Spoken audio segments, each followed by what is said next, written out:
War is never clean. While history remembers great battles, brilliant strategies, and heroic last stands, there's another side. A darker side. A side where soldiers bend the rules, twist morals, and turn the battlefield into a chessboard of deceit, sabotage, and psychological warfare. From sabotaged bullets, to electrified swamps, to weaponized cats. These are the dirtiest, most underhanded tricks ever pulled in war, from the ancient world to modern times. Intro to Vietnam's dirty warfare, the jungle war, the punji traps, the tripwires, and how the Americans decided to beat the guerrillas at their own game. Colonel John Singlaub's plan, inspired by British sabotage in the 1930s. The method. Captured AK-47 and heavy machine gun rounds secretly modified to overcharge and destroy the weapon when fired. Mortar rounds altered for the same effect. Sabotaged ammo planted sparingly in caches, sometimes slipped onto fallen guerrilla fighters so others would pick them up. Psychological warfare, fake documents and radio broadcasts blaming poor Chinese manufacturing for weapon failures. Outcome, press exposure in 1969, forced rebranding and eventual abandonment. The true damage remains unknown, but the distrust it created was real, and the tactic would later echo in Afghanistan and Syria. Context: the great game between Britain and Russia, and Curzon's fear of a Tibetan-Russian alliance. The excuse: rumors of a border crossing by Tibetans into Nepal, likely just shepherds, used as a pretext for invasion. Husband's force, British, Indian, Gurkha, and Sikh troops with modern rifles, machine guns, and artillery. Guru Pass incident. Tibetans with swords, clubs, and matchlocks stand in their way. Accounts suggest the British tricked them into disabling their weapons before negotiations, then opened fire. Massacre: 700 Tibetans killed in minutes, British suffered only 12 wounded. Aftermath: Tibet forced into a humiliating treaty, losing land and paying indemnities.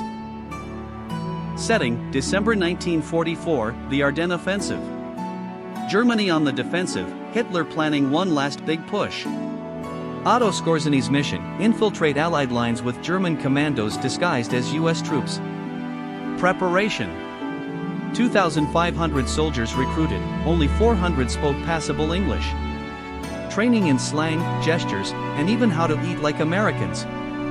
Captured uniforms and vehicles used, often bloodstained. The chaos.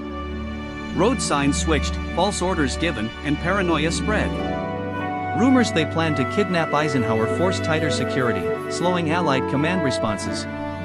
Reality: limited actual sabotage, but massive psychological impact. Ultimately failed as the offensive collapsed. Backdrop: Iran-Iraq War, a stalemate dragging into its fourth year. Iranian offensive, Operation Khaybar using boats to seize Majnoon Island in swampy terrain. Iraqi countermeasures. Chemical weapons. Electrical warfare, high-voltage cables run into the marsh water. The deadly trick. Under artillery fire, Iranians abandon boats, wade into chest-deep water. Iraqis switch on generators, electricity floods the swamp, killing hundreds instantly. Grim aftermath, bodies collected, some claims they were used as makeshift causeways. Outcome: Iran takes some ground but suffers catastrophic losses, a Pyrrhic victory. Ancient Egypt's beliefs: cats sacred to Batet, harming them seen as blasphemy, punishable by death. Persian invasion under Cambyses II, understanding Egyptian culture, he turns their beliefs into a weapon. The tactic: release cats and other sacred animals before the advancing army. Paint cat images on shields to make attacking sacrilegious. Effect: Egyptians hesitate to fight, Persians win decisively. Aftermath: Egypt falls to Persia. Historians debate the exact truth, but it remains a legendary case of psychological warfare. War is more than firepower and numbers. It's about minds, morale, and manipulation.